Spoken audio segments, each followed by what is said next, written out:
पंजाब कांग्रेस के अध्यक्ष नवजोत सिंह सिद्धू दोपहर 1:30 बजे प्रेस कॉन्फ्रेंस करने वाले हैं। हमारी नजर रहेगी कि सिद्धू आज क्या बोलते हैं। इससे पहले हम आपको दिखाते हैं कि एबीपी न्यूज संवाददाता जगविंदर पटियाल के साथ सिद्धू का एक्सक्लूसिव इंटरव्यू, जिसमें उन्होंने हर सवाल के जवाब दिए हैं। सुनिए। सीएम के चेहरे का ख्वाब है और ईडी का दबाव है।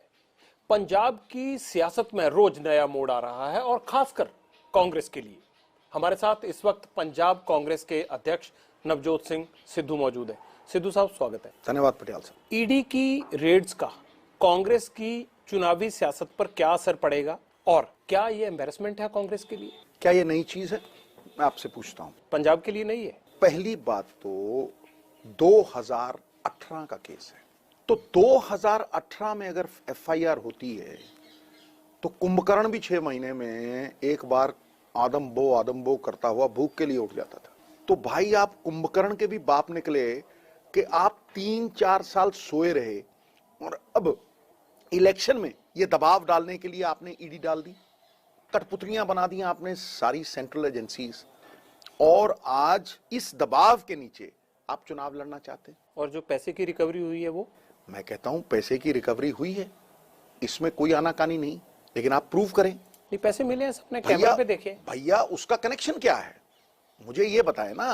पर कोई 8-10 करोड़ रुपए कैसे घर में रख सकता है? मेरी एक बात सुनिए, मैं उसको जस्टिफाई कर ही नहीं रहा हूं। मैं कह रहा हूं कि चन्नी इसमें कैसे इन्वॉल्व है, और चन्नी अगर इन्वॉल्व था तो ये कैप्टन अमरिंदर सिंह का केस है। कैप्टन अमरिंदर सिंह ने यह भी कहा कि हमारे राज में, उसमें मैं बड़ी थी कि मैं ये जानता हूं 20-25 बंदे इन्वॉल्व थे। तो वो क्या कर रहा था? उसके नाक के नीचे अगर माइनिंग हो रही थी तो वो क्या कर रहा था? धार चोरा था, क्या कर रहा था वो? तो आज आप 4 साल बाद, एफआईआर के 4 साल बाद एक ऐसा वीक केस बना के इलेक्शन में पॉलिटिकल फायदा उठाना चाहते हैं, तो ये तो सही बात नहीं। ये कहां लिखा है कि जब चुनाव आ जाता है तो कोई भी क्राइम पकड़ने के लिए आप कोई भी कार्रवाई नहीं कर सकते? मैं कहता हूं क्राइम है या नहीं, you are not guilty until you are proven guilty. Case होना कोई ये तय नहीं करता कि आप गिल्टी हो, केस होना कोई ये तय नहीं करता कि आप अपराधी हो। कनेक्शन किस तरह से है, बहुत कुछ है इसमें। और मुझे जो लगता है ये एक पॉलिटिकल साजिश है जो कांग्रेस को बदनाम करने के लिए रची गई। जिस तरह से किसानों को बदनाम करने के लिए, जिसकी सफलता रोकी नहीं जा सकती, उसे बदनाम करने का प्रयास होता है। सिद्धू साहब, मेरे को हैरानी हो रही है जी, आप इतने सालों से कह रहे हैं कि माफिया राज चल रहा है, माइनिंग में जो है वो करोड़ों रुपया बनाया जा रहा है, पहाड़ों के पहाड़ खा गए पॉलिटिशियन, आप अक्सर जिक्र करते हैं। और आज जब कार्रवाई हुई है तो आप कांग्रेस को डिफेंड कर रहे हैं, ये मजबूरी है? मैं आज भी वहीं खड़ा हूं। मैं कहता हूं कि आप सिस्टम ऐसा बनाइए कि ये चीजें खत्म हो जाएं। मैंने कैप्टन अमरिंदर सिंह के कार्यकाल के दौरान एक पॉलिसी लेके आई थी, कहां गई वो? कैद खानों में दफन हो गई। मैं आज भी कहता हूं स्टेट की कॉर्पोरेशन बनाइए। कब तक आप कैप्टन अमरिंदर सिंह के काम को कोस कर, क्योंकि अपनी एंटी इनकम्बेंसी को कांग्रेस छुपाई? गलत बात, क्योंकि कैप्टन अमरिंदर सिंह 5 साल था, हमारा तो ट्रेलर भी नहीं चला 2 महीने। ये तो एक झलक है, पंजाब मॉडल की झलक है। ये तो 2 महीने नहीं चला हमारा। अरे भाई, तुम किसी को असेस करोगे तो 2 महीने में असेस करोगे क्या? ये रेड्स भी उसी का हिस्सा देखिए, है। अगर रेड हुई है तो मैं 2 चीजों में साफ कर रहा हूं। एक टाइमिंग, एक आप 4 साल सो रहे थे, फिर जिसपे एफआईआर हुई है, क्या ये वही लोग हैं? ये बहुत बड़े बुनियादी सवाल हैं, इनका उत्तर कोई दे नहीं सकता साहब। अगर आप चुप हैं तो आप सोच लीजिए आपसे माहिर कौन है। अकाली दल पे आप इल्जाम लगाते हैं बार बार, लेकिन अकाली दल के राज में ऐसा कुछ नहीं हुआ। क्या नहीं हुआ? रेड नहीं हुई ना कोई। अरे यार रुको ना यार, ठहरो। अकाली दल के राज में एक इंस्पेक्टर अपनी बेटी की आबरू बचाने आया था, उसे गोली मार दी गई और उसकी छाती पे नाच के अकाली दल जिंदाबाद, यूथ अकाली दल जिंदाबाद के नारे लगे। माता चांद कौर का कत्ल हुआ, गुगनेजा साहब का कत्ल हुआ, 2 प्रचारक आरएसएस के मार डाले गए, छबील के पीछे खड़े होके संतों पे गोलियां चली। कौन कहता है कि कुछ नहीं हुआ? 40 करोड़ रुपए एक साल में माइनिंग के जमा हुए, जहां तेलंगाना 300 किलोमीटर से एक हफ्ते में 50 करोड़, एक हफ्ते में 50 करोड़, और ये 10 साल हर साल 40 करोड़ जमा करवाते रहे। 2 बसों से 6000 बसें होंगी। मैं क्यों ना बोलूं? क्यों नेक्सस नहीं टूटा वो? क्यों 75-25 की मैं बात करता हूं? क्यों 6 साल लगे गुरु के इंसाफ के लिए? कत्ल होता है किसी का, पटियाल साहब आप गवाह हैं, कत्ल होता है किसी का, इंस्पेक्टर जाता है, एफआईआर करता है, बंदे को दबोच लेता है। मैं कहता हूं लाठी मार दे कोई, 25 पौंदे या 26 पौंदे टक देने अंदर सट देंगे। महाराज, गुरु की बेअदबी हुई, आपने सिट बना दी, वो कीड़ी पियो वाली सिट होए, सिट का मतलब सिट डाउन। एक इंस्पेक्टर का काम था, वो कहां गया वो इंस्पेक्टर? जब तुम्हारा दिल करता है तुम कमीशन बना देते हो, जब तुम्हारा दिल करता है you scratch my back, I scratch your back. अब मेरी बारी, अब तेरी बारी, नहीं चलेगा ये, अब मेरी बारी या तेरी बारी। पर वो ये भी कह सकते हैं ना कि सिद्धू साहब हमेशा कहते थे पंजाब में माफिया राज चल रहा है, अब माफिया राज को खत्म करने की कोशिश कर रहे हैं, तो सिद्धू साहब कह रहे हैं टाइमिंग मैं ठीक नहीं कहता हूं, मैं आज भी कहता हूं कि माफिया राज किसी एफआईआर से खत्म नहीं होगा, माफिया राज अनाउंसमेंटों से खत्म नहीं होगा। माफिया राज को खत्म करने के लिए एक नया सिस्टम सिर्जना पड़ेगा, एक सिस्टम का निर्माण करना पड़ेगा। हाईकमांड ने अनुमति दी तो गुरु ग्रंथ साहब को पढ़ने वाला ये सिख, हर हर महादेव कहने वाला ये सिख, मैं आपको गारंटी देता हूं कि कैसा सिस्टम बनाऊंगा कि पंजाब को पुनर्गठित करके उसका पुनरुत्थान करूंगा। ये मेरा दृढ़ निश्चय है और मेरी किसी भी कोशिश में आपको अधूरापन नहीं मिलेगा। शेर को पिंजड़े में बांध नहीं सकता कोई, और शेर जो कार्य करता है पूरी ताकत लगा के करता है, अधूरा नहीं साहब, पूरा करता है। निर्णय लेने की ताकत जिस दिन आएगी, चाहे वो एक छोटी सी मिनिस्ट्री क्यों ना हो, चाहे वो छोटा सा एक कुज्जा क्यों ना हो, ठोक दूंगा, रोक दूंगा और एक सिस्टम खड़ा कर दूंगा। हाईकमांड उस सिस्टम को बदलने के लिए इजाजत देने के मूड में है आपको? अगर इजाजत ना होती तो ये मॉडल देता मैं, और अगर मॉडल नहीं होगा, अगर एजेंडा नहीं होगा, तो सिद्धू नहीं होगा पटियाल साहब। क्योंकि सिद्धू यहां सत्ता हासिल करने नहीं आया झूठ बेच के, सिद्धू एक ही टीचे से आया है कि पंजाब के लोगों की जिंदगी किस तरह से बदलेंगे। हमारी तीसरी पीढ़ी बाहर जा रही है, उसे कैसे रोकेंगे? How will we give them opportunities, how will we create entrepreneurs. ये प्रोसेसिंग इंडस्ट्री जो आएगी, ये बिरले टाटे की नहीं होगी, ये नौजवानों की होगी। हम शिक्षा में इन्वेस्ट करेंगे, फ्यूचर जनरेशन के लिए इलेक्शन लड़ेंगे। अगर मान लीजिए कि हाईकमांड आपको चांस नहीं देता है, तो नवजोत सिद्धू के पास क्या ऑप्शन? मैं कहता हूं तो ऑप्शन एक ही है, कोशिश करते रहना, प्रयास करते रहना, चेष्टा करते रहना, नियत से। आप कोशिश कर रहे हैं? अगर मैं कोशिश नहीं कर रहा हूं तो किसी ने जिंदगी में कोशिश की ही नहीं है। सिद्धू साहब, जब से भगवंत मान को आम आदमी पार्टी ने सीएम का चेहरा बनाया है, कांग्रेस पर दबाव तो है ना? Pressure is what you allow it to be. अरे भाई, जब सिल्वेस्टर क्लार्क जैसा आदमी गेंद डालता था, उन प्रेशरों को झेल लिए, ये है ही कुछ नहीं। ये क्या प्रेशर है भाई? किस चीज का प्रेशर है? तुमने अपनी एक राह तय करनी है, तुम्हारा किसी से कोई कंपटीशन ही नहीं है। दुनिया पागलों की तरह एक दूसरे को नीचे खींचने को लगी हुई है। मैं कहता हूं यार, अपने खुद से कंपटीशन रखो ना। The biggest room in this world is the room for improvement. Navjot Singh Sidhu के जो विचार हैं, जो संस्कार उसके माता पिता ने उसे दिए, उन संस्कारों की वजह से मैं किसी रोग का मालिक ही नहीं हूं भाई।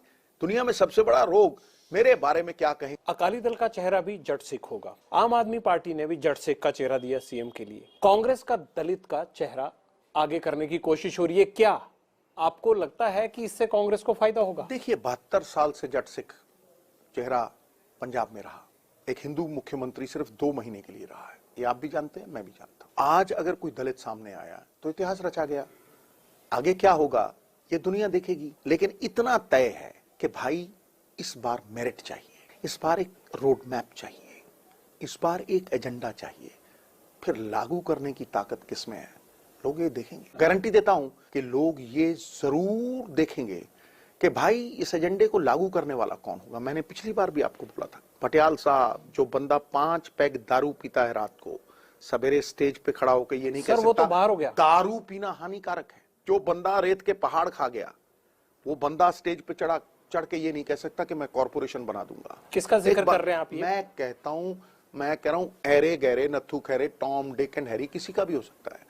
मैं आपको उदाहरण दे रहा हूं एक जनरल, और वो इसलिए कह रहा हूं कि भाई प्रैक्टिस व्हाट यू प्रीच। ये पंजाब का उत्थान कोई ईमानदार मॉरल अथॉरिटी, मैं पहले दिन से कह रहा हूं, आज नहीं कह रहा हूं, कि भाई इस बार सरकार क्रेडिबिलिटी बनाएगी, ईमानदारी बनाएगी, नैतिकता बनाएगी। आपको क्या लगता है चन्नी साहब ये काम नहीं कर सकते? मुझे लगता ही नहीं है ये कि मैं किसी का नाम लूं और ये कहूं ये कर सकता है, ये नहीं कर सकता है। इसको तय पंजाब के लोग करेंगे भाई साहब। लोग कहते हैं जी ਅਸੀਂ तय करांगे, फलाना तय। ਉਹ ਤੁਸੀਂ ਜੇ ਐਮਐਲਏ ਬਣੋਗੇ ਤਾਂ ਹੀ ਤय ਕਰੋਗੇ ਭਾਈ। ਇਹ ਪੰਜਾਬ ਦੇ ਲੋग 60 ਐਮਐਲਏ ਬਣਾਉਣਗੇ ਤਾਂ ਹੀ ਸਰਕਾਰ ਬਣਾਉਣਗੇ, नहीं तो बीज देंगे मूली वांगू लोकी। अगर मान लीजिए कि हाईकमांड की राय नवजोत सिंह सिद्धू के पक्ष में नहीं आती है, तो नवजोत सिंह सिद्धू क्या करेंगे? तो पहले कितनी बार नहीं आई, तो सिद्धू लगा हुआ है भाई, लगे रहो सिद्धू भाई।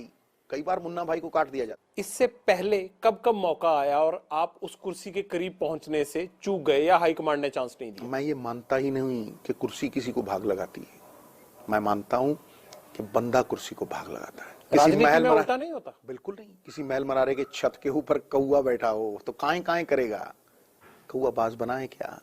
हुमा पक्षी का साया भी किसी पे पड़ जाए तो उसके खानदान किस तर जाते हैं। क्यों? क्योंकि उसकी सोच ऊंची होती है। आपके दिल की बात कह दूं एक? बोलिए। आप एक बार हाईकमांड को जाकर ये कह क्यों नहीं देते कि मुझे चीफ मिनिस्टर के तौर पर आप पंजाब में लेके जाइए? मैं उन्हें कहता हूं कि यदि सत्ता हासिल करनी है झूठ बेच के, नहीं है सिद्धू और नहीं रहेगा, और यदि पंजाब के लोगों की जिंदगी बेहतरी के लिए बदलनी है और एक पीढ़ी का उद्धार करना है और अपने नाम को गुमनाम रख के भी नींव में चिढ़ना है, तो सिद्धू है।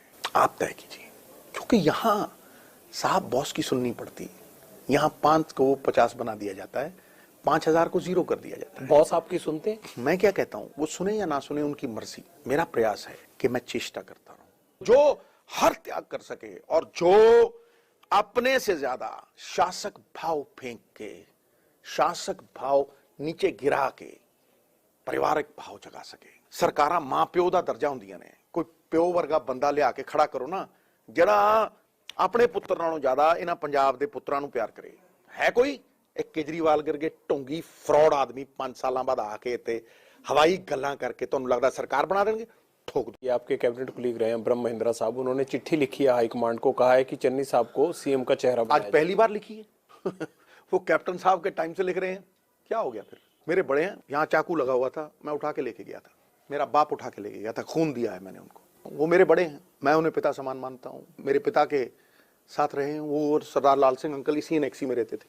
आपको लगता है कि इन चिट्ठियां लिखने से हाईकमांड पर कोई असर होता है या इनको मान्यता दी जाती है? किसी भी चीज को करने से सब कुछ होता है, कहने से कुछ नहीं होता। ये स्वांग हैं, हवाई बातें हैं। कभी सिद्धू ने भी जवाब दिया है, हाथी धूड़ में सना हो तब भी सम्मानित होता है, और खच्चर को सोने की जंजीरों से बांध दो फिर भी सम्मानित नहीं होती। हाथी हाथी है। इस बार कांग्रेस की सीधी टक्कर किससे है? आम आदमी पार्टी से या अकाली? कांग्रेस की टक्कर खुद से है। कांग्रेस को इस दुनिया में कोई नहीं हरा सकता, कांग्रेस अगर खुद को ना हराए। कांग्रेस अगर इकट्ठी हो, खतरनाक स्टेटमेंट है मैं आपकी। कहता हूं मेरी खतरनाक स्टेटमेंट को आप दोहराइएगा। कांग्रेस स्ट्रक्चरली इतनी तगड़ी पार्टी है, पंडित जवाहरलाल नेहरू की पार्टी है, मौलाना आजाद की पार्टी है, देश को आजादी दिलवाने वाली पार्टी है। स्ट्रक्चरली इतनी तगड़ी पार्टी है कि कांग्रेस से ही विरोध निकला है। अगर आप गलियों मोहल्लों में देखें, ईंट उठाओ नीचे कांग्रेसी, ईंट के ऊपर भी कांग्रेसी। लेकिन क्योंकि टिकट एक आदमी को दे सकते हो, इसलिए 10 मुखालफत करते हैं। ये जो मुखालफत है, अगर ये मुखालफत रुक जाए और बंदा ये सोचे, उसे कोई समझाने वाला हो कि भाई अगर सरकार बनेगी तो सब जीतेंगे, और अगर पार्टी डूबेगी तो हारेंगे सारे। किश्ती डूबेगी तो डूबेंगे सारे, कोई नहीं बचेंगे साथी हमारे। या खून पसीना वर्कर को कहता हूं, और उसी के नाम पे 4000 पद भी मांगता हूं। या खून पसीना करके दिखा, या तान के चादर सोता जा, ये नाव तो चलती जाएगी, तू हंसता जा यार होता है। बहुत बहुत शुक्रिया सिद्धू साहब। नवजोत सिंह सिद्धू की बातों से जितना हम समझ पाए हैं, इनके रोड मैप का रास्ता राजधानी चंडीगढ़ की तरफ जाता है और चंडीगढ़ की उस कुर्सी की तरफ जाता है जिससे सारा पंजाब चलता है। अब देखते हैं कि सिद्धू साहब अपने इस अरमान को इस चुनाव में कैसे पूरा करते हैं। बहुत बहुत शुक्रिया सिद्धू साहब, और आप अपना फीडबैक मुझे मेरे ट्विटर हैंडल पर जरूर दीजिएगा।